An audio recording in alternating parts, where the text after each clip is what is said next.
This podcast is a member of the Place to Be Nation family. Visit us at placetobenation.com, the only place to be in your pop culture world. PTBN Play.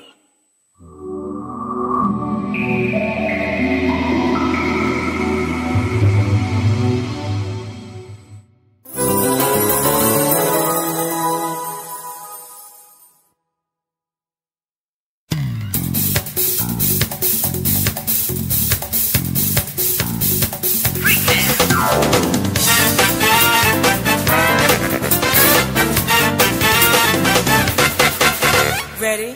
Hey everybody, welcome back to another episode of PTBN Play on the PTBN Pop feed. This is Brad, and I've got Jordan with me again today. Jordan, how are you? I am doing great. I'm glad we are finally done talking about SEGA. Yeah, actually, take a look at your emails, because we're going to hang go on, back check. one last time here. Oh, crap! That's right. Well, some people thought that, but we're here today to wax about. I don't think anybody's listening for our acting skills, huh? No, that was our improv. You're all welcome. Yeah. So we're here today to talk about our 4 defining games for the SEGA Dreamcast. We have worked our way chronologically through from the Atari 2600 all the way up to now. We started in the mid 80s, and we are now in 1999 here with 99.99. That was the big selling point when the system released in the United States. And so, Jordan, we'll get started here. We'll talk a little bit about your experience early on with the system, and then we'll talk about some cool things about the console before we get into our 4 defining games. Okay. So 99.99 I don't think is anywhere close to when I actually got the Dreamcast. I don't know exactly when I got it. It was a little pricey when it came out. It was couple $100, and I didn't actually get it probably, I would say, for another year. I remember specifically I bought this game at Sam's Club in a bundle pack, Yep. So I got it when the price had dropped at one point. So I would guess maybe, a year later, around 2000, because it was discontinued just a couple years later. This only had like a 2-year run.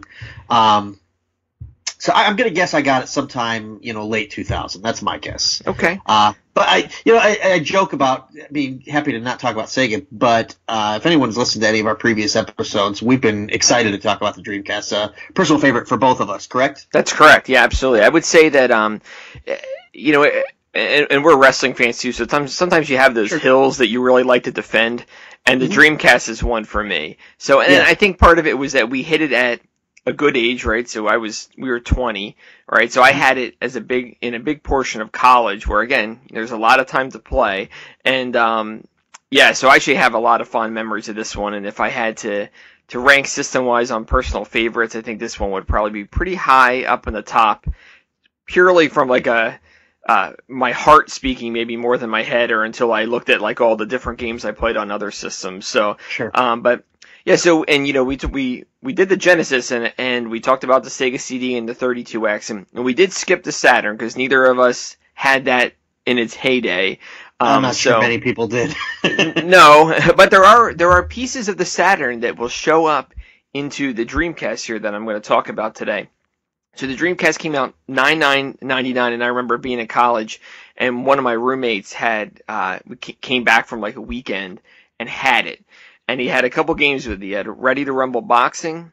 He had NFL 2K, which we're going to talk about. And I think that may have been it. Maybe Sonic. And so this was Sega's last hardware iteration here. This was their last gasp. The Saturn, they had burned a lot of bridges because of they kind of sprung it on retailers. You'll never see this again, where they demoed it at E3, and then they said, and you can go to Toys R Us and get this now. And it surprised a lot of people, ones that had stores that were shut out. Yeah, stores that were shut out of it that had regularly sold Sega, they were mad. So it really hurt their reputation in North America. And so the Dreamcast, they started working on that, and it came out in Japan in 98. And so it did okay there, not great. And they really tooled up for one big final push in the United States. And I thought they did a great job with it, and there were a lot of things that they were up against that we're going to talk about, and it kind of led to its downfall. But $99.99 was a big deal. They got a ton of pre-orders in.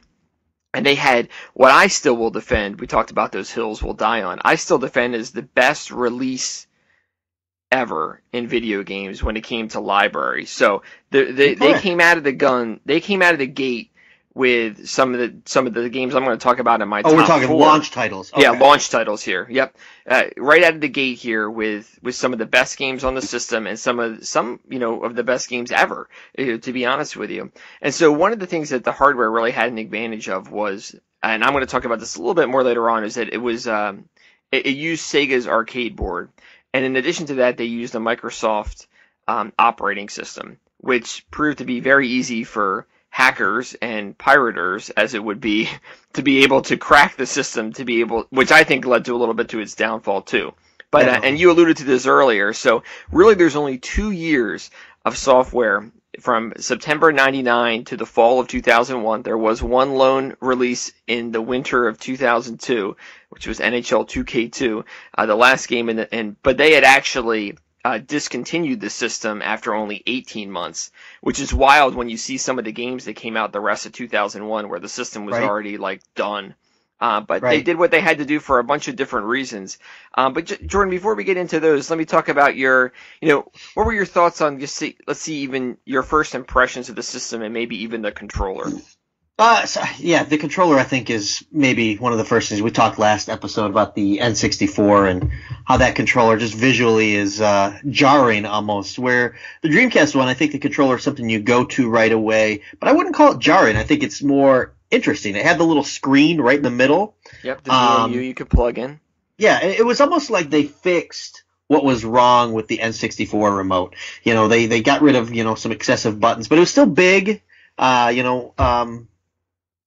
that was my first thing when I did see the system, was that remote and going to it. But it played well. It wasn't we talked with the N64 how some games kind of suffered because of the wonkiness. I never felt that with my Dreamcast. But in terms of impressions of it, one thing I think might be why I hold Dreamcast dear to me is I was the only one I knew who had it. It was kind of like, we talked before we went on the air about how certain systems are like, that one's mine.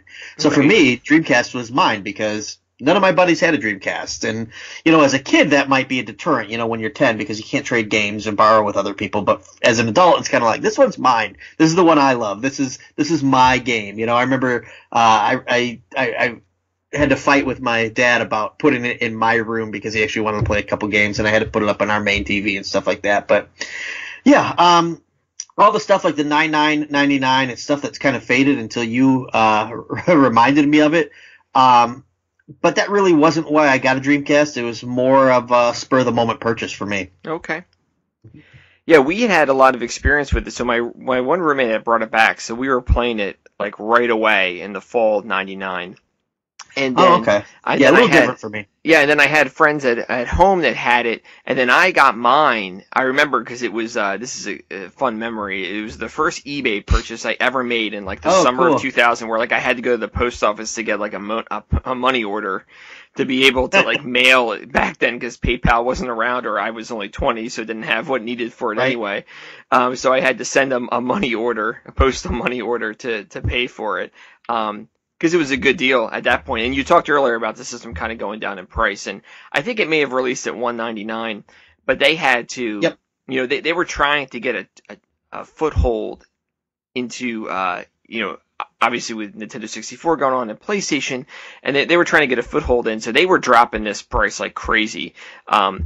They had even there was even a cash rebate near the end, I remember seeing, and you could get it down to $100, and they were really just trying to get into the market.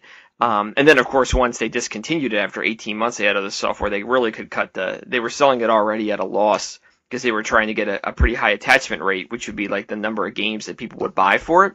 Sure. And they did really well out of the gate with it, but the looming issue for the Dreamcast was PlayStation 2.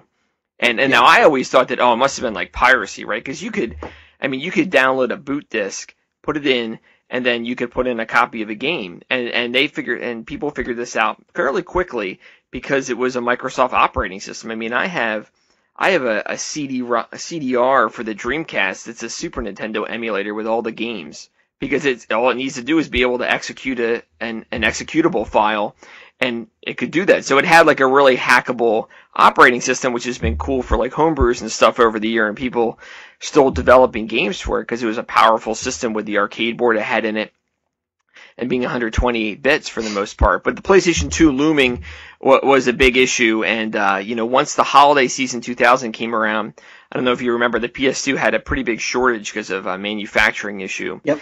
And so that was like the Dreamcast's last gasp. I mean, they had, if you look at the releases from the fall of '99 through, I mean, they were nonstop. There were we talked about in the Nintendo 64 episode about how they only had like 2 games out, and then it was really kind of like dry for a while. I mean, Sega just hammered out releases for this system, and they pushed it through. And then when the holiday of 2000 came around, they had some goals on the number of consoles they wanted sold to be able to feel like they could survive, to keep going, because they were in debt too, Sega, and they just didn't have they didn't sell enough for them. And when the PlayStation 2, when it was delayed, yeah, obviously the thinking there was that, well, people will buy Dreamcast, and they didn't. They just waited for PS2. And so at that point, they had to shut it down, and Sega moved into software, which we'll talk about when we wrap up their system here. So unfortunately, it was just 2 short years of games. And this is really going to be one of the last systems that we talk about, really the last, that had one of these short windows. We're going to move into gaming generation soon as part of our series that lasted considerably longer than what we've had so far. Yes. There's maybe one more. I'd say like the GameCube was like relatively shorter, like 3-4 years. I gotta look at the dates for that one, I think. But yeah, kind of like an in between. Yeah, it was like 01 to 05. I don't know. And so 06 maybe, but this was really the last short one. And they came out of the gate guns blazing with 9.99 and the different release titles. And they had, and one of the neat things about this game too was this is one of the more creative times in gaming. You saw a little bit of this with the Wii, but this is one of the last times where like you wonder like, how did this game actually get made? Like, how did the game like Titan of the Dead get made and released in North America? And they were super creative and had all this fun, quirky stuff that played really well. Surely you can't be talking about Seaman. I can be talking about Seaman. I'm glad we're enunciating appropriately here.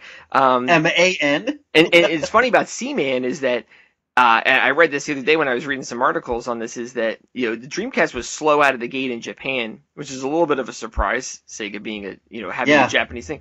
And Seaman is actually what the game that turned the system around there and gave it a longer shelf life and sold really well. So they're in the it's quirky stuff, and it sold surprisingly well.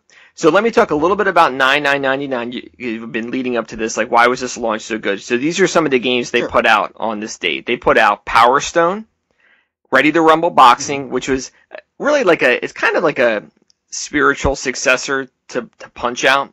It was like 3D punching, had real quirky characters, like real easy to pick up on. Sonic Adventure. So here's your Sonic game. No Sonic game came out during the Saturn's run, but Sonic Adventure came out at launch. Soul Calibur, which was a game I'm going to talk about in a little bit as a big spoiler. And still kind of a game that has iterations, Yeah. And then you had your typical, like again, so we talked about this being an arcade board used by a bunch of people, but then you had your typical third-party stuff, like there was a Mortal Kombat game, Hydro Thunder was a midway game, arcade game, NFL Blitz 2000. These games were arcade perfect at home. And Soul Calibur was an example of a game that was better than the arcade on the Dreamcast. Not only did they add more stuff, it was even more polished. So they were able to take this, because again, this board is the same thing that was in the arcades. They were able to make it even better. In some cases for the home library. And then there's some other stuff, and I wouldn't say it's shovelware, but maybe Checker Flag's your thing, or Cart Flag to Flag, and some other things. House of the Dead 2 was another one I wanted to talk about. So that's a really strong launch lineup with some of the best games on the system right out of the gate. And and people had to buy an extra controller, because again, we talked about on the N64 with how many controller spots. Dreamcast also had 4 right out of the gate. Sony never did that, right? Dreamcast had 4 also, and they had those VMUs, which was your memory card with the little screen. Sony still does not do that. No, exactly. And they had a rumble pack you could put in too to the system, as the controller was built in and ready to go. Had a lot of different things you could expand onto it. So that was the system. And now we're going to get into the games, and we'll talk a little bit more about it. So Jordan, why don't you go ahead and give us your number 4? Yeah, sure. By the way, I do defer to you on the history of systems. I like sitting back and listening to you kind of hit us with the dates and the facts, where I'm just here like, wasn't this cool game, fun? So this is one I remember vividly. So you on that one, but it's cool because I'm sure other listeners are like me, where you hit that 9999, and that's a date that I remember, but I'd forgotten, and then you hit it. I'm like, oh yeah, I remember that now. It's kind of cool just to relive some of that stuff. Sure. And talking about the price just a little bit and stuff. I think one thing that helped me with the Dreamcast was the price drop almost instantly, because I remember I held off on PlayStation 2 for a long time because of their price. That's kind of why I was an adopter to Dreamcast. But anyways, let's go to the games. So something you mentioned was, how they had the ability to really just bring arcade games right to the system perfectly, which is every previous system we talked about tried it but failed. They could give us the arcade ports, but the arcade versions were always better. And with Dreamcast, that kind of changed, and I wonder if that coincides with the death of the arcade, once we were able to make arcade games in our living room, but that's another topic in itself. But my number 4 is a game that I remember playing in the arcade, but I had it for my Dreamcast, and I played it a whole lot more. And it is a driving game, which is something I've never been a fan of. I've never been like a driving fan. If there's any Gran Turismo fans out there, we apologize. For not giving it the love on PlayStation 1, and we apologize in advance for our PlayStation 2 episode. Our anti-simulation driving bias that we have. Yeah. But what made this game fun that I haven't mentioned yet is simulation is probably not the word that I would use, because my number 4 is a game called Crazy Taxi. That's my number 4 also. Oh, awesome. Okay. Yeah. If you don't like driving games, give Crazy Taxi a try, because it's not simulation at all. It's not realistic in any sense. It's goofy, it's fun, it's over the top, it's wild.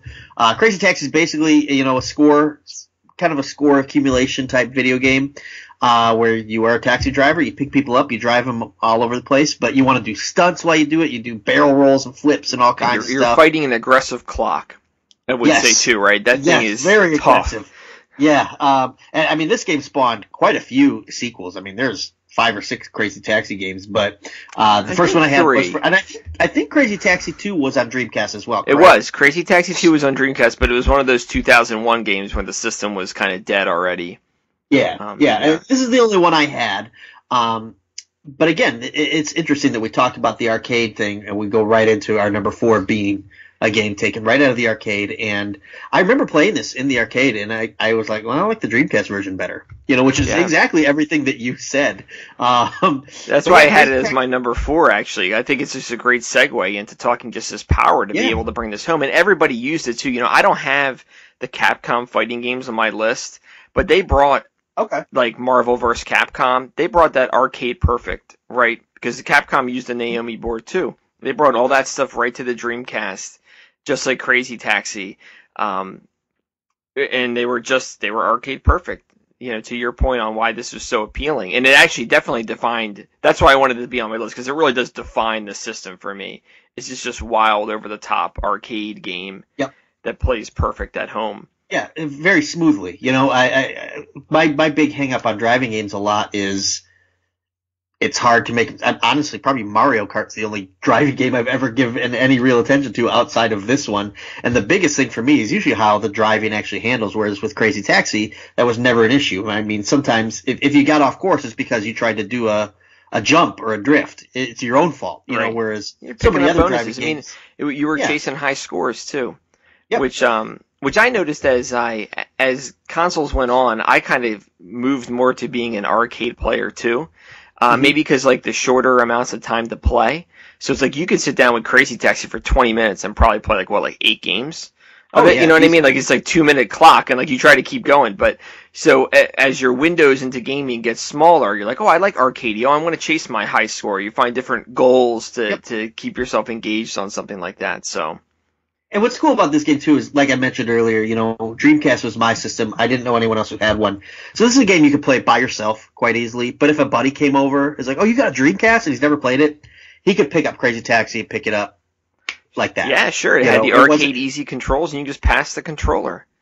Yep. And the fact that it was my game didn't really make me worlds better at it than somebody else, you know. So if you have a little competition, it's not something where I'm just going to crush you because I own it. Right. You know, chances are I'm going to win because maybe I know the turns a little bit better and things like that. But it's a real easy pick up and go game that I enjoyed a lot. Yeah, that's a great choice. Obviously, it's mine too. And this one came out. It's funny. My memory was like that it was an early game on the system, but it actually was more like spring 2000. Okay. And then I remember playing it. God, it must have been around that time. Yeah, it must have been right when it came out. I remember having it must have been right around when it came out then in like the spring of 2000. And I want to say, I mentioned that I bought it as a bundle at Sam's Club. I want to say that this game is the one that came with it. Okay. I don't remember that specifically, but in my brain, that's kind of what it was. Sure. So I'll just say that it was. Yeah. Yeah, and they've this one you can still play it on a myriad of systems today. There was a Dreamcast collection for the 360 that it was physically on disc there. Played exactly the same as it did on the Dreamcast, you know, before. And then you can, I'm not sure if it's on the PS4 levels. I don't know if they ever made that available or not, but I know on PS3 and stuff you could get them. 360 you could get it. Like I said, I never played the second one. I have it. It was one that I wanted to make sure I had because I enjoyed the first one so much, but I don't think I've ever tuned into it. And there was a third. I don't think there were any more than after that. But we'll correct ourselves and see. But there was a third for the Xbox. I brought up the wiki. Yeah, I brought up the wiki for Crazy Taxi. Yeah. There's like iOS versions, like mobile versions. Oh yeah. Sure. I mean, that would be a fun game. Again, it's pick up and play. It's arcade. And the third game was for the Xbox that Sega produced for it, which we'll talk a little bit about later when we wrap the system up. So, and the history of Sega. And just to speak to what we're talking about with where Dreamcast got the arcade ports like perfectly. I'm looking at the game Crazy Taxi. It was released for the Dreamcast, PlayStation 2, GameCube actually had Crazy Taxi, and of course PC. Yeah. And the game reviews for the four systems. Here's what they got. PC got a 56%. GameCube got a 70, PS2 got a 79, and Dreamcast got a 90%. Yeah. So Dreamcast did it best. Yeah, and I think that the PS2 one, I'm curious, what was the release date on that one? That could have impacted the score, because it certainly wasn't fresh. Yeah, I'm not sure. Yeah, so they, and I remember the GameCube, that's good that you brought that up, because Sega, which is I think a talking point we brought up before, does a nice job of, it certainly was, because of their different collections they have, they do a good job of pushing their software around. And so when they decided to make a change from no longer being in hardware, they made sure their games were on different systems so they could, stay afloat and whatnot. So then you started to see some of these unique titles at the time that were just a Dreamcast. And that's really kind of one thing that we're going to be looking at going forward too in this series is going to be that a lot of multi-platform now. So far we've been able to escape some of that, although we've talked about some. But now we're getting into it where it's like, well, do I want to talk about this game on the PS2 or the Xbox or whatever? Sure. And so things start to delude themselves as it is in the current climate today. All right, so what was your number 3 then? So my number 3 is about as opposite as you can get from what we just talked about in terms of Crazy Taxi. You said the appeal is maybe sitting down for 10 minutes and playing 8 rounds. My number 3, I went with kind of an epic tale. And this is, I will say, when I think of Dreamcast, this is the first game that comes to mind as a Dreamcast game. But it's not my number 1 for a couple reasons. And I went with a game called Shenmue. I'm sure you've heard of it. Have you played it? Yeah, I have played it. Okay. I knew you were going to put it on your list. Okay. So it's not on mine. I have not played a lot myself. My cousin actually really played a lot of it. The Dreamcast kind of, like, if you saw it, and since it was so inexpensive to jump in on, a lot of like family members and friends that got one even later on, especially when you could, kind of pirate the games and whatnot when the system was already long dead. So this is the story of this game and how much it costs and how vast it is mind blowing. Today to think about, they did this in 2001, and nowadays, AAA games cost hundreds of millions of dollars, and this one was like 90 million. We had to look and see. At the time, it was the most expensive game ever made. Yeah, it took forever to make, rightfully so, to build this world that was so interactive. It was so ahead of its time, but man, it was certainly part of like what bankrupted them. I like to think. they were in so much debt from this too. It sold well, but I don't think it ever even recovered the cost of production. So But here's the deal about Shenmue. It's we're entering kind of now with the systems, with Dreamcast and especially with PS2, kind of the sandbox type game, the open world environments, where you don't have to just go from point A to point B. You can explore and find side quests and do other things. And I think this is one of the first games like this, not the first, but it's one of the first ones like this on a big scale. Shenmue's a story of a guy named Ryu. I never really know how to pronounce that. I think it's Ryu, like the Street Fighter guy. Yeah, and it's just a revenge story. He's trying to take down, the evil gang. It's set in the 80s in Japan. One of the cool things that they did that has been replicated in further games is you can go to the arcade and play arcade games. So it's like SEGA games within games. Yeah. So it's games like that. It's my number 3 and not my number 1 for a few reasons. One, it felt like it took forever. Nowadays, if I spend, hours and hours and hours on a game, it seems normal. At the time, it was like, man, is this game ever going to end? It was it was 3 discs, right? Yeah, it was a lot. And this is 3 Dreamcast discs, not PlayStation. These GD-ROMs could hold substantially more. Not substantially, but it's not a DVD-ROM, but it could hold more than like what a PlayStation for like Final Fantasy VII that we talked about before. Right.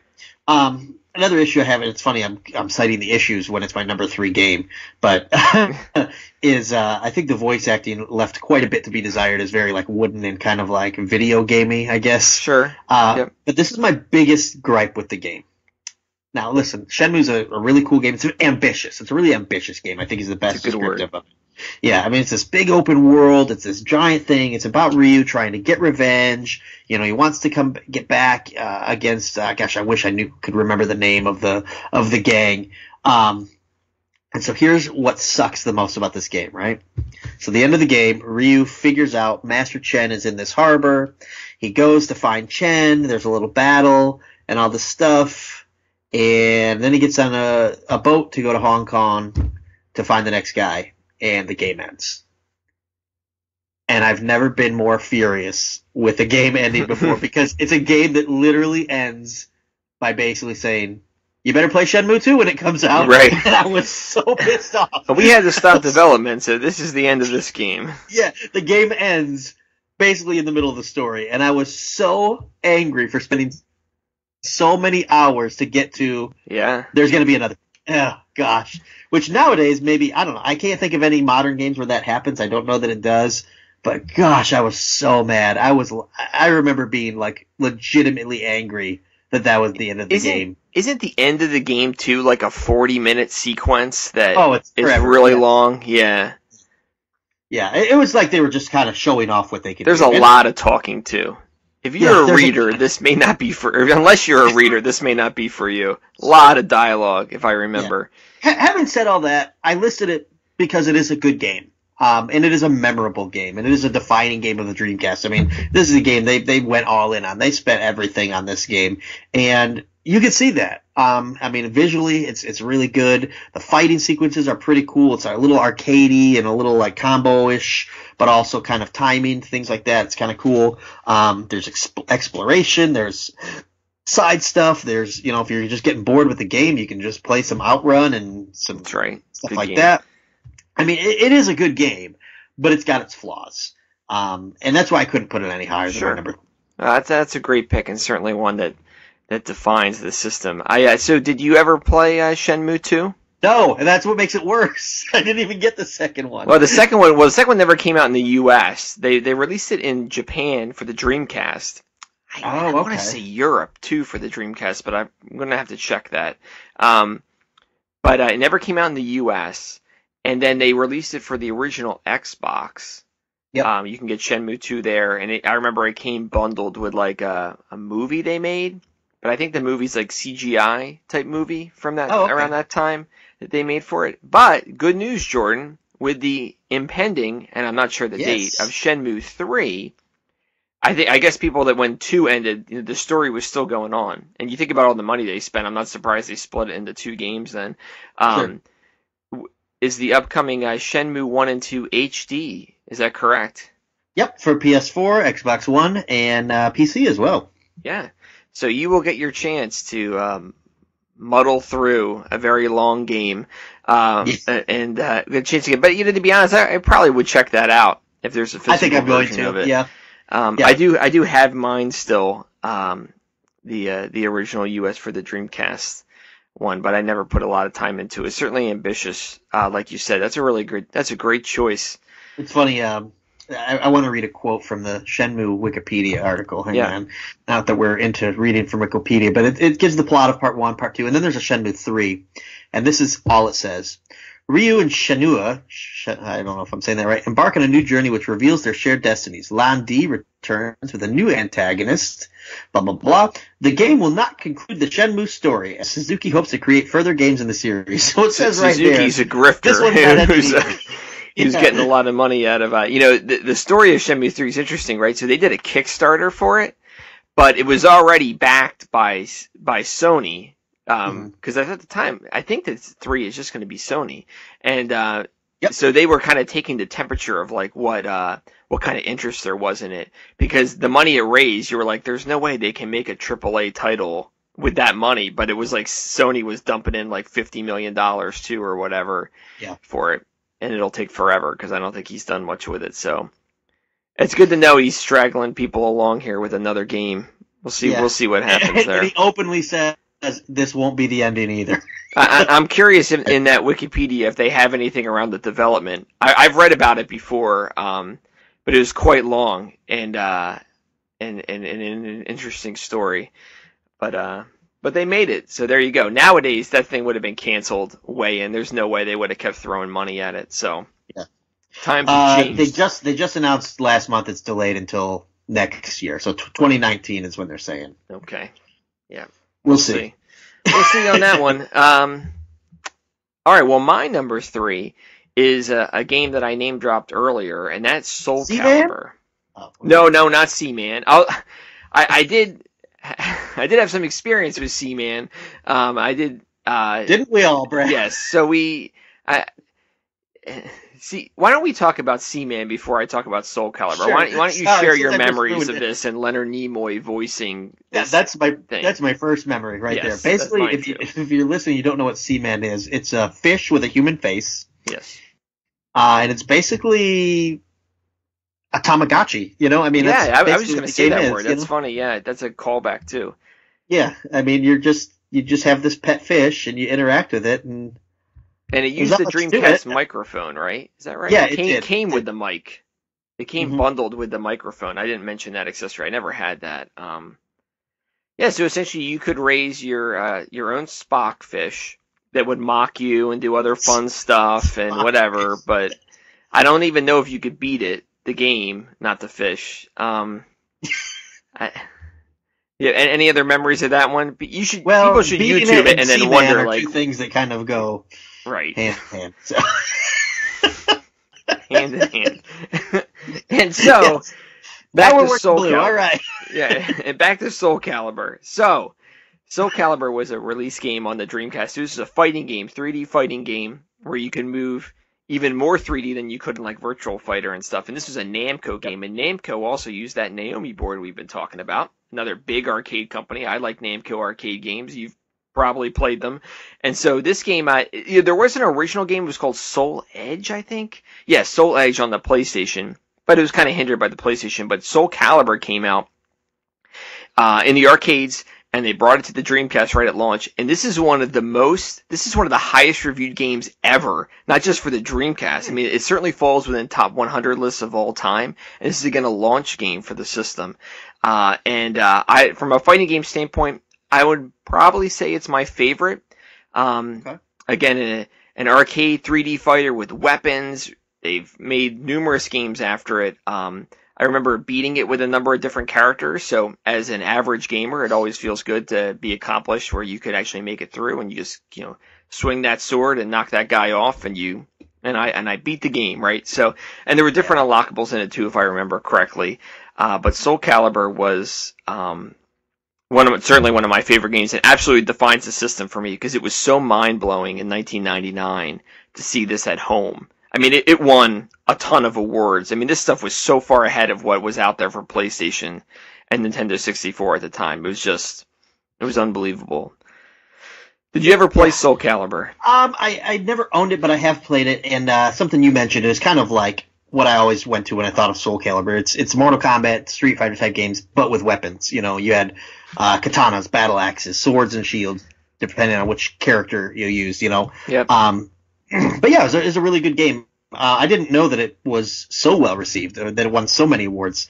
But yeah, I think if you look up even its ratings, I think it got like a 98 on Metacritic now from like going back and gathering everything. It's pretty crazy. At all. You know, especially when you compare it to what was out at the time. We kind of briefly touched over fighting games and things like that in previous episodes, and just visually to compare the two games right away.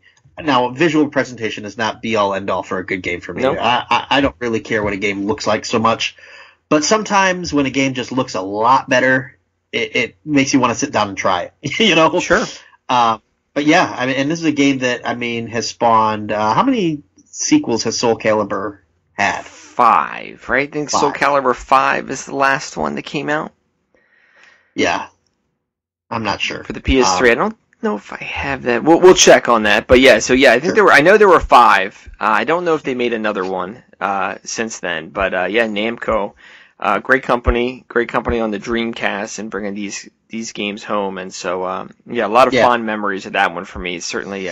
And so when I talk about that launch lineup, I mean, this is the cherry on top.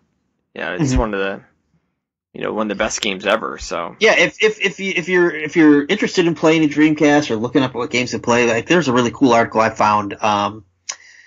There's just they rated the top 25 games of the Dreamcast, which is kind of an easy thing to find for any system. Just type in top games and you'll find. I mean, of course, it's opinion, but Soul Calibur was in I think number 2 or number 3 on there. Yeah.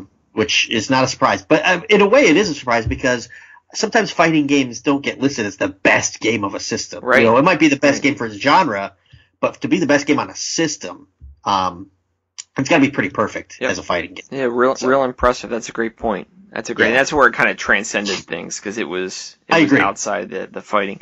And like I said, there was a lot of 2D fighters on there because they brought home everything from the arcade, Street Fighter 3. Mm-hmm. Marvel vs. Capcom, which you talked about, they came to the Dreamcast 2 later on. Actually, Marvel vs. Capcom was only like a month or two after release. Capcom vs. SNK came down to it. There are quite a few. Like I said, in those 2 years, they brought a lot of fighting games back, a lot of popular ones from the arcade. But Soul Calibur sticks out to me. Yeah, I actually thought you were going to have Marvel vs. Capcom ranked on your list. Yeah, but, it's tough. I mean, the game the definitive version is on the Dreamcast. Well, actually, the only version of the Dreamcast. I'm confusing Marvel superheroes. And Marvel vs. Capcom 2 was that made its way to other systems as the Dreamcast kind of fell off. It made its way to PS2, and in particular, and so. And you could find it online and different things like that. So, it didn't make my list as a defining game for the system, although it certainly fell in that category of arcade ports that came home that were near perfect. So yeah, and that's one that I think of when I think of Dreamcast, but I never owned that one, so it didn't make my list, the Marvel vs. Capcom as well. So, and I think part of it is because, again, to go back to the fact that I was the only guy I knew who had a Dreamcast, fighting games aren't as good when you're only play the computer. They're not bad, but they kind of have a shelf life compared to playing with buddies. Sure, you know? Sure. All right, how about your number 2 then? So my number 2, we are going to stick with some fighting, but we're going to go to professional wrestling again. And I went with a game called Giant Graham 2000. This is one that'll probably be hard to track down if you're looking for games. It's All Japan Pro Wrestling's Dreamcast game, and we spent half of our N64 episode just singing the praises of the wrestling engine from THQ and how it was perfected as wrestling games and watching with friends and playing with friends and all that stuff. This does not compare to those games at all. But what's cool about it is it's very much its own game, because I would consider this more along the lines of a Mortal Kombat, of a Street Fighter, in terms of an arcade-style fighting, rather than an actual wrestling game. Even today with WWE 2K games, they try to make them wrestling games, whereas this game was more of just a fighting game that just happened to be professional wrestlers. Did you ever play this game at all? I did not. I have not played it. I do not have it. It's kind of been on my list to pick up and procure, but I have not. So there's a couple really cool things about it. Like I said, the fighting part of it just makes it a little unique in terms of wrestling games, in the sense that it's not necessarily about, doing the moves. There's combos, like a fighting game, like if you're playing Mortal Kombat or Soul Calibur. To do something, you got to do a 5-button combo, which might be a turnoff for guys like you and me, but but what I thought was really cool about it, as I was thinking back on it, was one, the roster was very unique. You had your All Japan roster at the time, which is Misawa, Kawada, Kobashi, Jun Akiyama, guys like that, and even the Americans. I think Vader was on there because Vader had left WWE at this point, was on that Renaissance in All Japan. But the legends on there. Listen to some of these guys that were on this game. Yeah. I don't think they've ever been on another video game before. Baba was on there. Fritz von Erich. Wow. Did he get royalties? No. Yeah, right. Bruno Sammartino was on this game, which before he was on ever on any WWF games or WWE games. Wow. You want to go real old school? They had Don Leo Jonathan and Ricky Dozen were on the game. Wow, so, Ricky Dozen, back to the they OG. went all the way back. Yeah, they appeared in All Japan, in any iteration of All Japan Pro Wrestling. They got included here. Basically, yeah. So that was pretty cool. Like, it's a very unique roster. You have, I'm sure it's a very, very, very small subset of guys who are saying, I want to play a wrestling video game, but I want to be Don Leo Jonathan. If that's you, Giant Graham 2000 is probably your only option. But what really was cool about this game that I don't think I've ever seen replicated, or at least replicated in this way, was they had a thing called Historic Mode. And what I loved about this was it would give you a classic All Japan match. Yeah. And you'd play it. And at certain points in the match, you had to do the moves that were done in the actual real-life match. So to give you an example, one of the ones in there, I looked it up, was Giant Baba versus Stan Hansen from 1982. So you play as Baba, right? And 10 seconds in the match, you got to hit a stomach kick. And so you do it. And it gives you points for doing it right. And if you do it right, and if you accumulate enough points, one, you unlock some things like create a wrestler uniforms and things like that, and gear and stuff like that.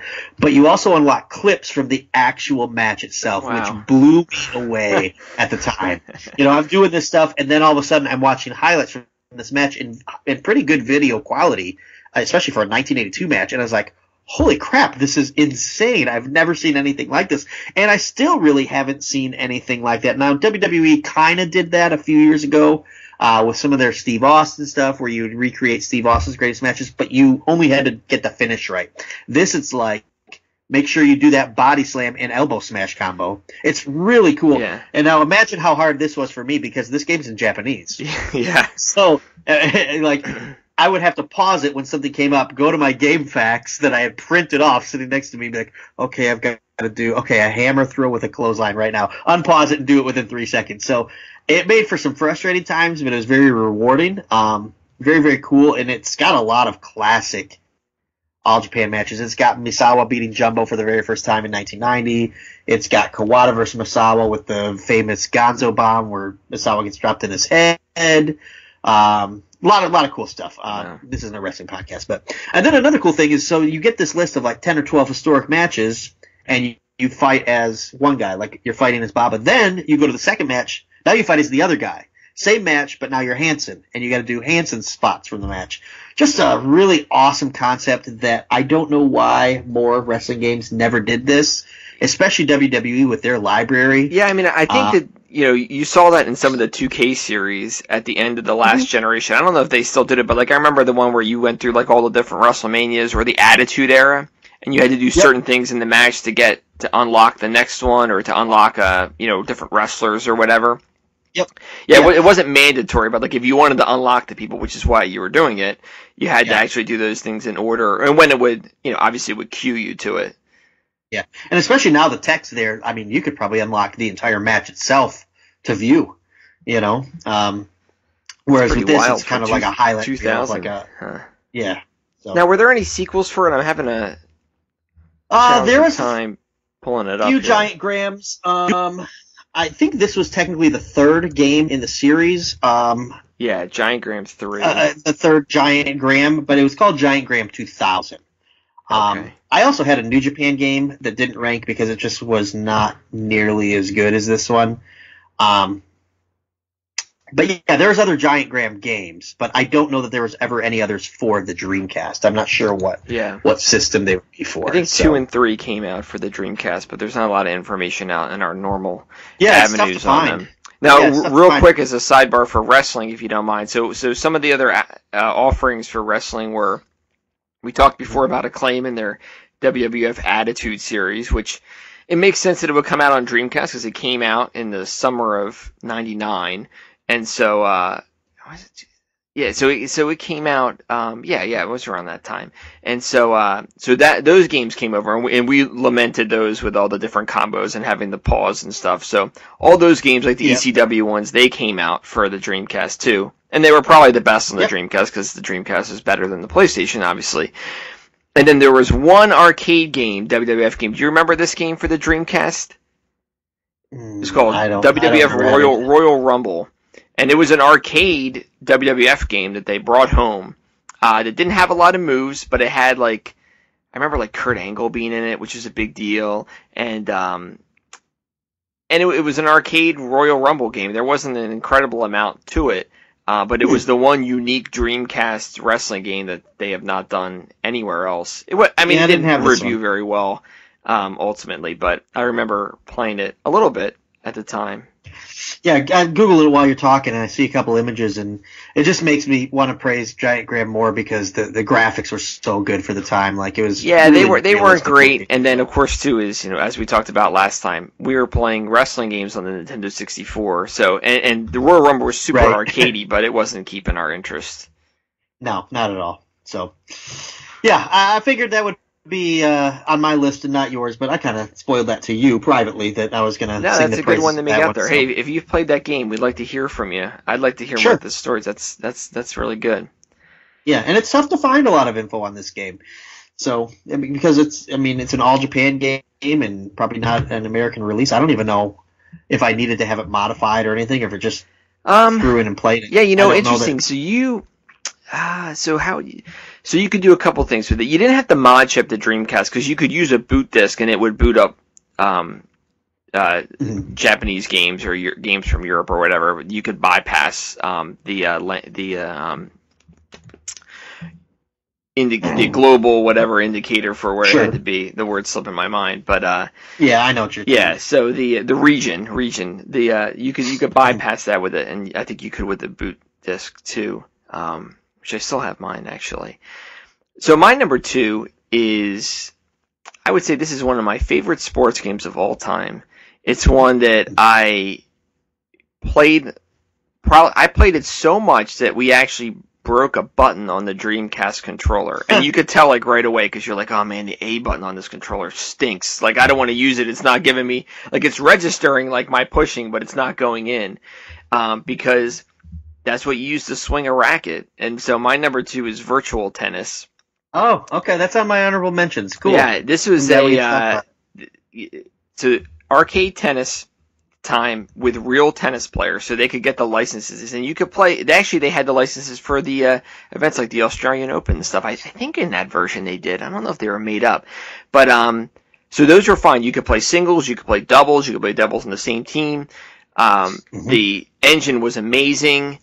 Incredible graphics for the time, but it also had like a global mode where you would go through and unlock things, and you would play these mini games. And essentially, they were tennis mini games. They were knock over all these bottles within a certain amount of time. And so I played so much of this game, and even just the mini games could have been their own game on their own. I haven't played a lot of Virtual Tennis since then. I know that some of the later ones kind of brought some of that stuff out, but it was so unique at the time.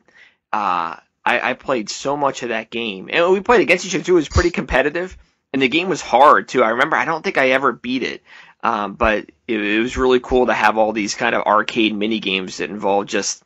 I mean, we talked about Pong before, but it was kind of stuff like that. You're slicing, you're doing whatever you can to hit these things, or cause something to break and then something else to fall, and that kind of breaking boxes. I remember, and you had to do it like as fast as you could to unlock like different. probably clothing pieces and things like that. So it was on your honorable mention list, though, huh?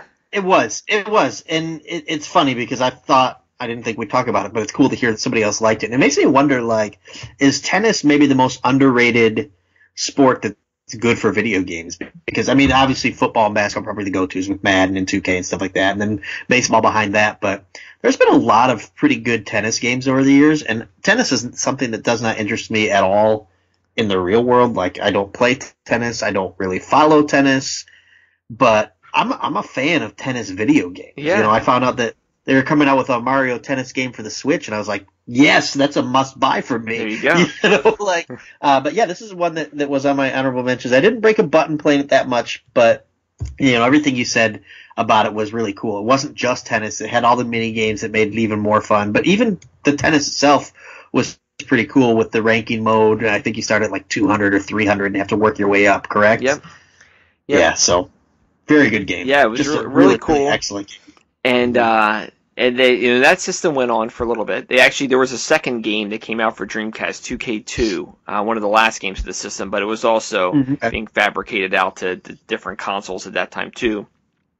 Did you ever play with 4 people? Because you could do doubles with the 4 remotes. Yeah, I don't think we did, but you could definitely. That was a little chaotic. That is chaotic. Trying to, a lot of yelling, but that's fun, right? Those are the best memories. I remember playing some pretty spirited games of that game. That's for sure. So another one of those ones where, like, I think I picked up the one on the 360, and I played a little bit of it. But this had this was exactly like the tennis game that I wanted. I didn't want anything more complicated than this. Like a button to, lob, but, to slice. That's fine. Like Mario Tennis does a pretty good job in this too. But I never got into like the top spin games or anything like that. This really was like, I wanted to play arcade tennis. It was my speed. And that's why it was so defining for me. Yeah, I thought it was a really good game. So that leads us to our number ones. What is your number one, sir? So my number one, I feel like I gave away a little bit a few episodes back when we were talking, I believe, PlayStation. I mentioned the first iteration of a game, and the sequel I said I would talk about later. Yes. So let's talk about Tony Hawk's Pro Skater 2, which I consider to be the pinnacle of skateboarding video games. I don't know how high of a mountain that is, but this is the peak of that mountain. So, yeah, Tony Hawk. We sang the praises of the game series already. The Tony Hawk games and how fun they are and how easy they are to pick up, but hard to master, which I think is perfect for a sports video game, especially easy to play, hard to be great at. But Tony Hawk 2, I actually had Tony Hawk 1 and 2 for the Dreamcast. But Tony Hawk 2 was just everything that the first one was, but better. The levels were better. The soundtrack was better. The movement was better. Maybe that was because of the Dreamcast. But it had more multiplayer stuff with tag and kind of like Horse. Do you remember playing Horse on Tony Hawk 2, where you would do a move and then the other guy would have to do the same move? This is all stuff new to Tony Hawk 2, I believe. But yeah, I don't really know what to add that we didn't already talk about in Tony Hawk 1, other than you don't have to have any interest in skateboarding on a real life level to love the Tony Hawk games. It helps. I knew the characters from Tony Hawk 1 already, but that didn't make me like the game more. It didn't make me say, I got to be Bucky Lossick. That's my lifelong dream. I didn't care about that. But this game was just so darn good, and I spent so many hours on it. This is a game that I would play, beat, start over, play, and beat again. I remember erasing the memory from my memory card so that I could unlock it again. Just to unlock everything again. I mean, that's definitely a number one game. Yeah. Nothing says it more than that. Yeah, I when I was going through my games and looking at this too, because I had some fuzzy memories. I'm like, well, what did I play 1 on? And I think I played 1 on the PlayStation, because these games for the Dreamcast were a little interesting, because they came out within 4 months of each other, which sounds really weird because it would never happen today, but they were kind of catching up on the Dreamcast, so they put 1 out on it.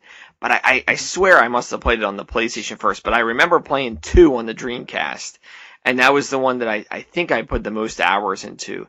They kind of blend a little bit together for me. I contemplated putting this one on my list, and I kind of was being sneaky with it because I knew you would talk about it again, and because it was multi-platform, I wanted to say I don't know if it necessarily defined the system for me, but defined that era, and again, a game that, a sports game that transcends sports, kind of like how Soul Calibur transcends fighting games, and so that certainly would be a game that would define a system. And they actually came out. So Tony Hawk Pro Skater 2X was a game that came out on the Xbox shortly after this, and that is kind of considered like the definitive game. It's like a little bit upgraded from this one, but this is it. Oh, okay. It's I think it has. I better not misspeak on that. I don't know if there's online components to it or not. Later on, they did that kind of stuff, and while the Dreamcast had that capability, and I'll talk about it in a little bit. It had so much stuff locked into it, and man, I spent so many hours playing this game too. And all the levels were good too. I mean, this was just, there were so many good levels. The bull ring, which, the famous like Matador fighting arena, was one of the levels. Of course, the hangar. Gosh, I could talk about all the different levels. I think Philadelphia was on this one. I probably should have looked that up. A lot of time in the hangar. Yeah. Tony Hawk 2 had Skate Heaven, which I mentioned before. I wasn't a skateboarder, but my brother and all his friends were, so I know skating culture, and I knew all the guys and stuff like that. Skate Heaven was very cool for hardcore skateboarders or skateboarding fans because it had a ramp in there, which is from a pretty famous skateboarding movie called The Search for Animal Chin, which is like a skateboarding movie that was made by skateboarders, by Tony Hawk and other people, and it's just this goofy, dumb movie, but the Animal Chin ramp is in Tony Hawk 2. So skateboarding fans themselves probably really, really love that. So it's cool that it's a game that could reach people who didn't really give a crap about skating, but for hardcore skaters, they probably loved it even more. It didn't alienate anyone. It just included everybody who just liked video games. Yeah, great series. And it certainly peaked around this time. I sure wish I could talk about it more because they keep plugging out these games, but the quality drops off substantially after 2 for me. I think 3 and Underground are still okay. Yeah, they were well received. Some different things. I think this is the peak. I don't think it gets better than 2. Yep. So. And the game holds up too. That's one thing with Dreamcast games that we maybe haven't talked about is, even a game like Virtual Tennis or Soul Calibur, those games are still great today. They're not marred by ugly polygon graphics or slow gameplay or loading or anything like. I'm sure there's loading, but like I fired up Tony Hawk 2 for this show, and it's great. It runs exactly, They came out with Tony Hawk Pro Skater HD for the 360 and the PS3. That's the one you want to get from like the last kind of generation. They came out with a game for current gens, which is awful. It reviewed terrible. Yeah. It was broke out of the box, like a really bad, sad ending. I'm so glad I read that in depth before I bought it. Yeah, a lot of people bought it on impulse because it was coming out and they bought it, and it was so disappointing for people, which is really sad because they could have nailed it. But it's hard to make a good game nowadays, man. You got to have a lot of money and to do something like that. But these games hold up, and you can still play them today for sure. Yeah, definitely. So yeah, that's my number 1. That was kind of a no-brainer for me at number 1. It was just kind of figuring out where the other ones went. So. Well, my number 1 is, we're going to go back to 99.99, and so it was the most. Sometimes we use a little hyperbole on these calls, but you have to remember that we're going back to at the time, and so the game that most defined the system for me was the jump with sports games and with visual concepts in the 2K series. So NFL 2K and 2K1. I'm going to talk about 2K only because it was. It came out with a system. It was so unbelievable compared to the Madden games that we had been playing for the previous couple years. It hurt Madden so badly. Now, EA wasn't on the Dreamcast, which is, and talked about in some circles, could be like a contributor to its failure, because EA was burned pretty badly with the Saturn. And so, the games are on the Saturn, but again, they're producing these games for this dying console that didn't sell well. They're not exactly happy. As the story goes, They negotiate with Sega on this. They want a ridiculous amount of money and whatever else that came with it to be able to even produce their games for it. And Sega told them to, whatever expletive you want to put in here. And because they bought Visual Concepts. And so the 2K series today, it originated, the company that made that, before it became Take-Two Interactive, was Visual Concepts, and Sega bought them right before the Dreamcast came out. They made sports games for the Saturn, so they're often forgotten, right? Non-EA sports games on the Saturn, but they're really good.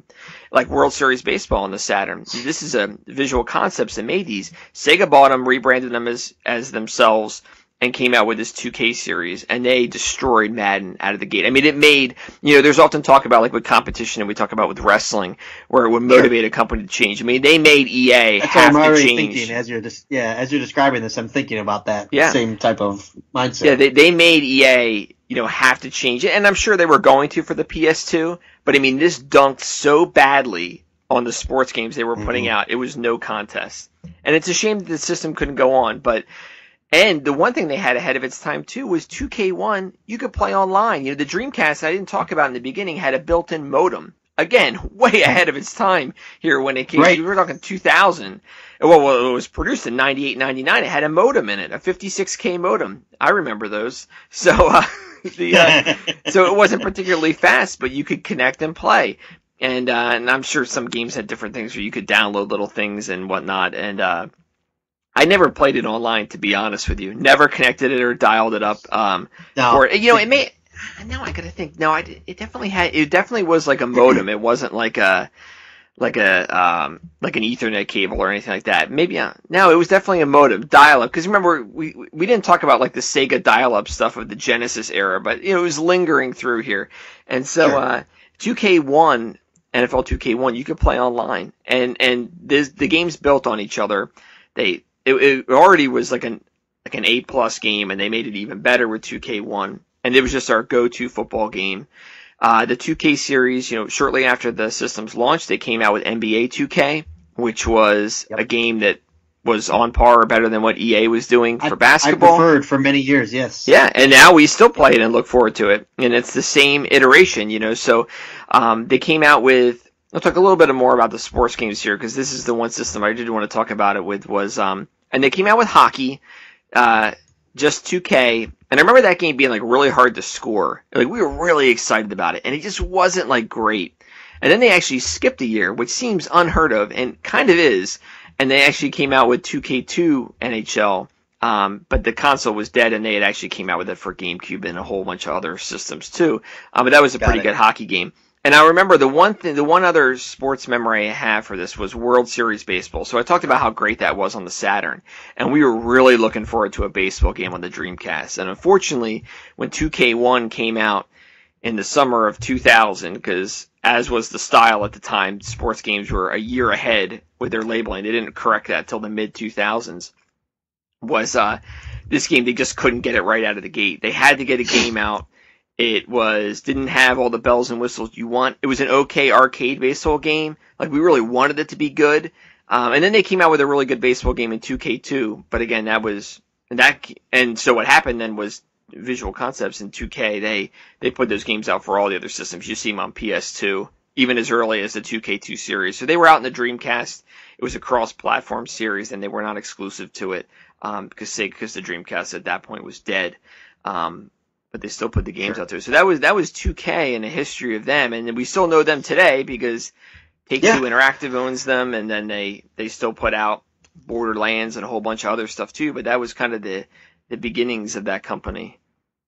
Yeah, it's funny you say the beginnings because I've been very aware of the fact that in all these episodes we've done, I have not really ranked sports games. I mean, I guess Punch-Out and skateboarding might maybe. But I've always considered myself a fan of sports games, so I was like aware of that. I'm like, well, that's weird that I don't rank that. But as we get into further systems, I think we're going to see.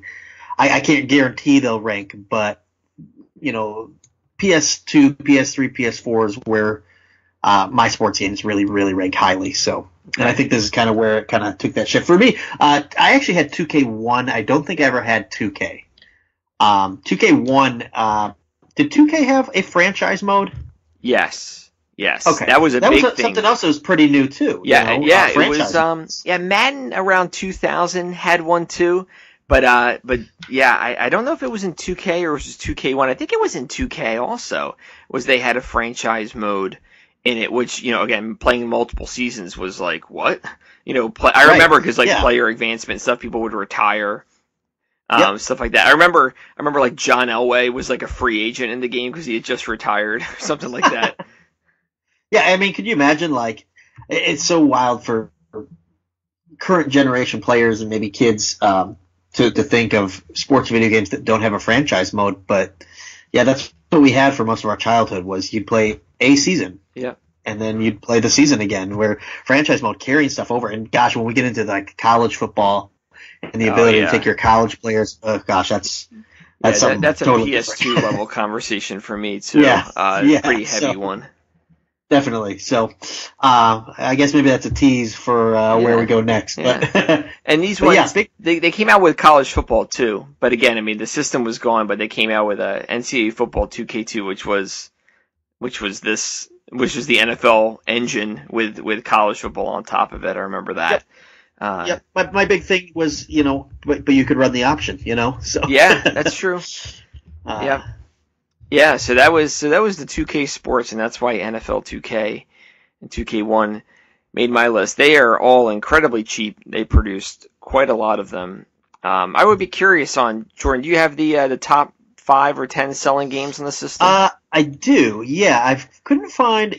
With the previous entries we did, I found like the top 50. This all I could find is top 10, and a lot of the games we talked about are on there. Okay. Number 10 is actually J League Pro Soccer. Okay, so that was not a US. Don't know what that is. The image screen is written in Japanese. So, yep.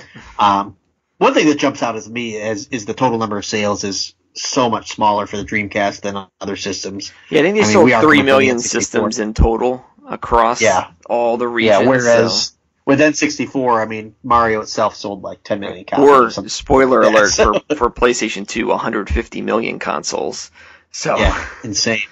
Number 9, Virtua Fighter, which is one I kind of had as maybe an honorable mention. I thought Virtua Fighter was interesting, but not great. Sega Rally Championship racing games suck. We've discussed that. Yeah, so that's an arcade racer. So I kind of lean to enjoying the Sega Rally, but I did not have it or play it.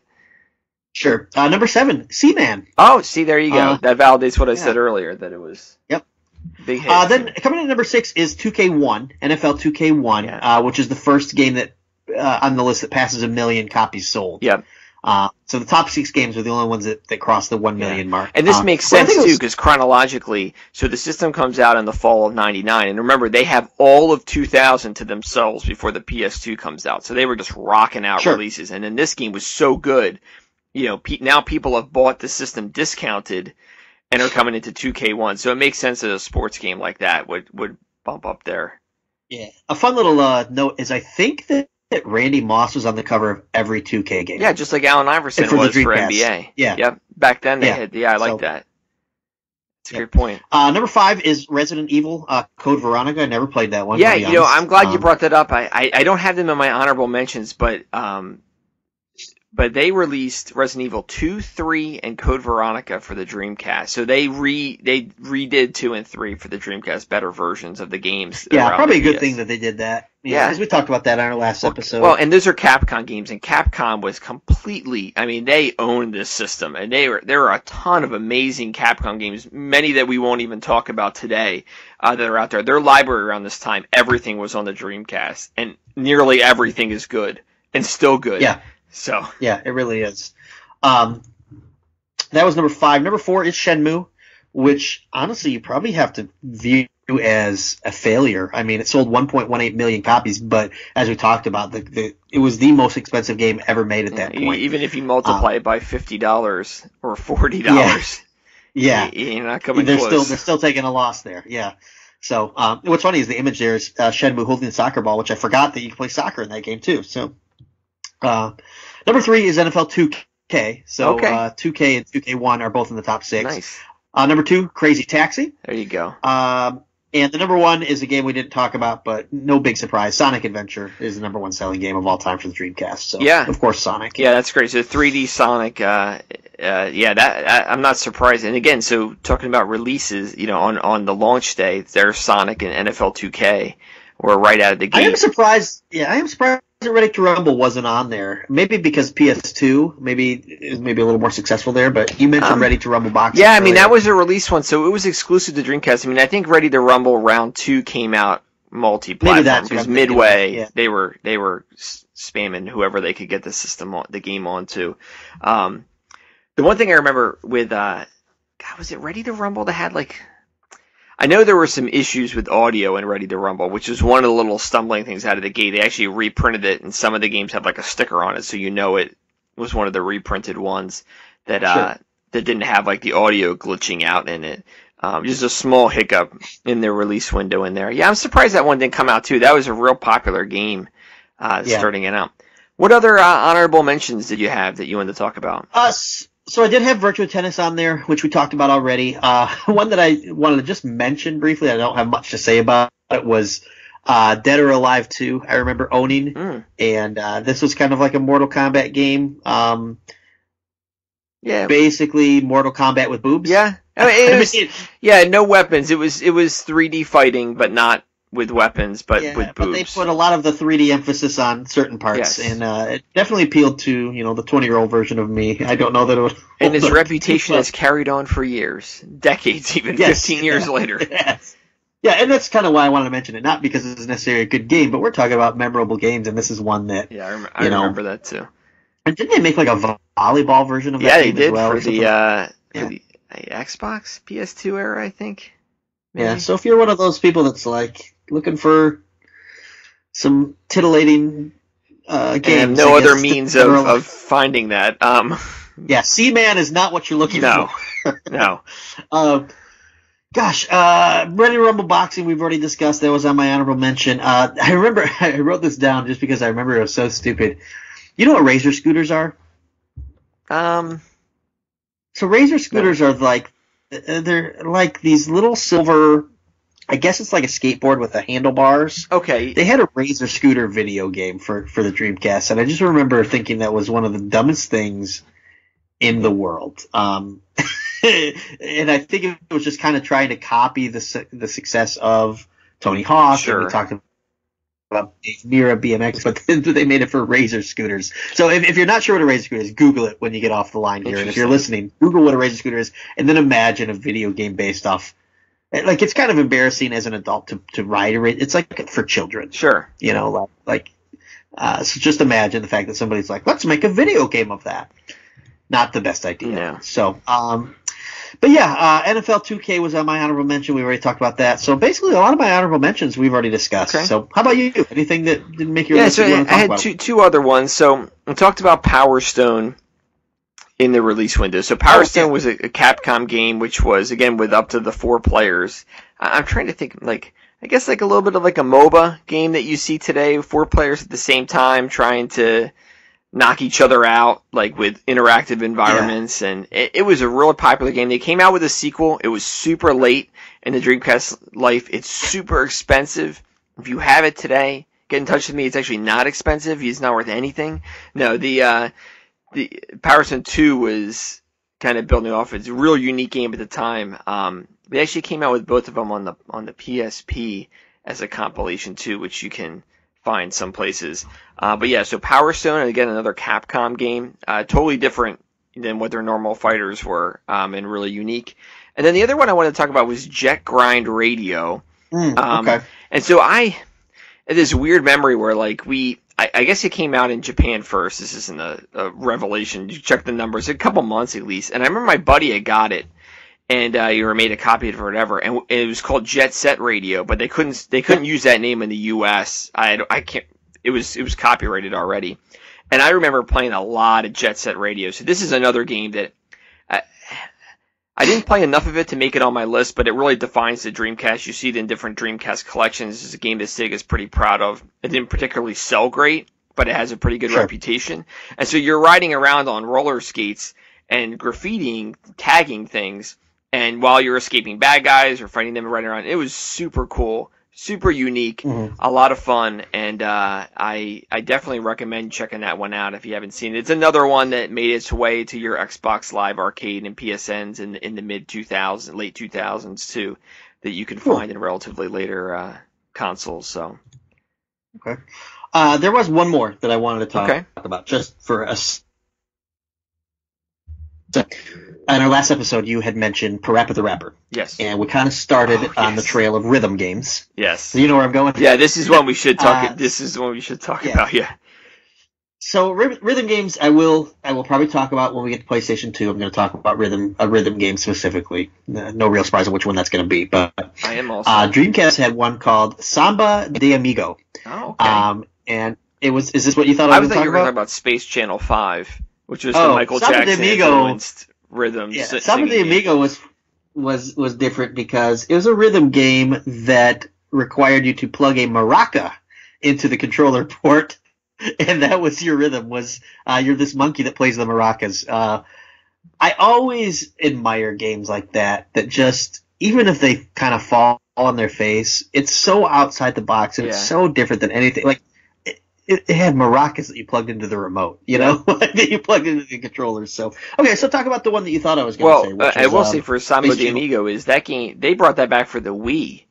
Yeah. Because obviously we think about the motion controllers. Very cartoony, very colorful. Yeah. Yeah, I mean. And he was one of the mascots, too. One of the games with one of the Sega things that I really like is some of the racing games they've put out since then, like Sonic All-Star Racing, Transformed and stuff, where Sega will use all their different worlds that they've created over the years. And Samba De Amigo, that little monkey is a character that they definitely push. Yeah, I mean, he's definitely very noticeable with his little sombrero and his maracas and his big giant grin. So. Yeah. Space Channel 5, real quick, I didn't play it. I haven't played it, but again, it was I mean, it's a rhythm game to I think it was button inputting though. And it was another one that made like those Dreamcast collections and was one of the games that Sega was pushing, 10 years later with different systems. So, and I remember Michael Jackson had some creative influence over that game.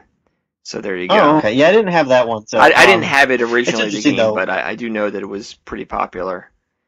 I also just wanted to mention Samba because rhythm games kind of were invented with the last system, and maybe not invented. I mean, they had Mario Paint all the way back on Super Nintendo, but that wasn't really a rhythm game. Right. But we're kind of moving towards a pretty big explosion in that genre with our next episode. And Samba De Amigo and Space Channel 5, they fit into the quirkiness that was the Dreamcast, where you're not going to find.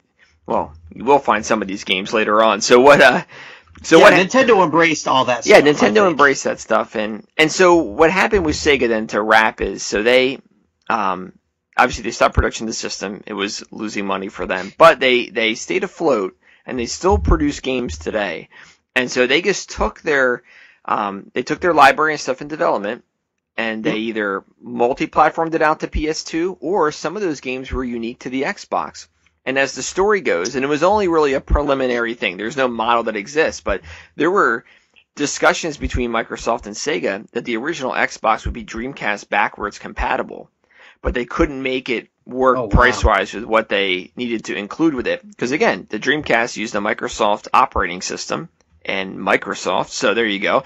And so the Xbox, so a lot of games that would have come out on the Dreamcast had it survived made its way to the Xbox. Games like Crazy Taxi 3, High Roller, Panzer Dragoon Orta was a game. Panzer Dragoon was a Sega series, and that game came out for the Xbox. It would have been a Dreamcast game. Oh boy, there's more than that, and now I blanked on them. But you can find lists of just that, maybe even on Wikipedia, of like Sega games for Xbox. Shenmue 2 was another one, a big one for sure. And I have my library is blocked right now, so I can't see what else I was thinking of there. But so some of those games that came over would have been on the Dreamcast, but they said put them out on the Xbox. And they're kind of like a fun subset of games because they carried on some of the quirkiness that Sega was doing over the years. So, goodbye Sega consoles. There it was, the Dreamcast. Definitely one of my favorite. 2 years of just jam-packed games. They hold up today. The system is not expensive. It did not. I mean, most systems don't, gain. Certainly not from an MSRP standpoint. There's a lot of consoles out there, even if they didn't sell them, and they were traded in pretty quickly. So you can get them fairly easily. Yeah, one of the downfalls of having them be copying and being able to play this, it would put a little bit more strain on the laser. So some of them may not work as well as they once did. You could really grind them out and burn it out pretty fast, which is a deterrent to wanting to do that even today. But yeah, you can find them around in the library outside of a lot of those Capcom games late in its release. They're pretty expensive. Games like Cannon Spike and Giga Wing 2, like these were shooters that Capcom and other companies, Capcom brought in that were, very low print runs that they go for $80, $90 today. So. Mm-hmm. Yeah, I think more than anything, if there's anything we take away from the Dreamcast, it's that as fans of gaming, or really I guess fans of anything, just because something didn't see not critical, but commercial success, doesn't mean it's not quality. In a lot of ways, I guess commercially, the Dreamcast was probably a flop. Right. But we both speak of it very highly, and I know that we're not the only ones. Just in our Place to Be live chats, there are people who are looking at finding an old Dreamcast, just kind of reliving those memories. So don't just go by what the crowd said. Go try stuff out for yourself and see if it's worth playing. And I think you'll find that the Dreamcast is a really, really quality system. Absolutely. That's a great way to end. And so we'll talk about what's next. So what was the system that put them out of business for sure was the behemoth that was the PlayStation 2. As I talked earlier, 150 million. It's the greatest sold system of all time. I don't think it will ever be beat. So it was. That's up next for us as we move into a next gaming generation. We will tackle PlayStation 2. Spoiler: Fantavision, my number one game. I actually have Fantavision, or at least a copy. So did I. Yeah, I did have it. Or at least that was one of the. They released that for PS4. Yeah.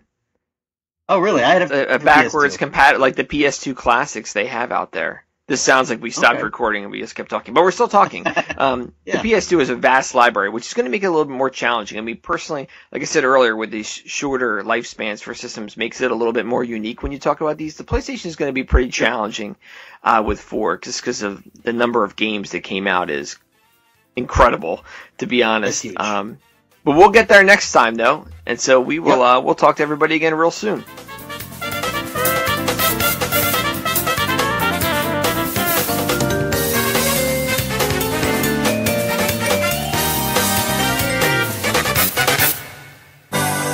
Marvel vs. Capcom 2. New Age of Heroes. Promotional consideration paid for by the following.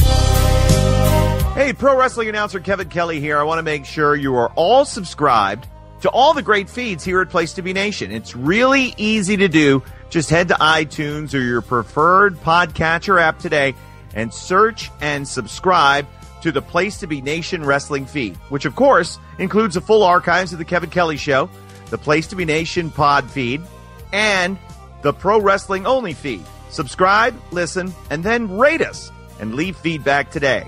And be sure to give Justin your true thoughts. I mean, don't hold back. After all, he is kind of a jerk. Just listen to Scott.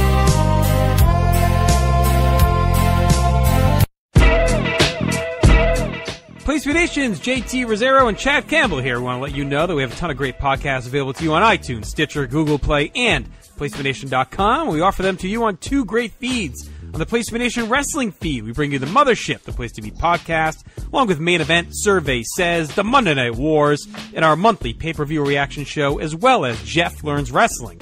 In addition to these full-length shows, we also deliver special network podcasts and pod blasts on topics old and new. Over on the Pro Wrestling Only feed, we dive deep inside the wrestling business with a stacked army of experts leading the way.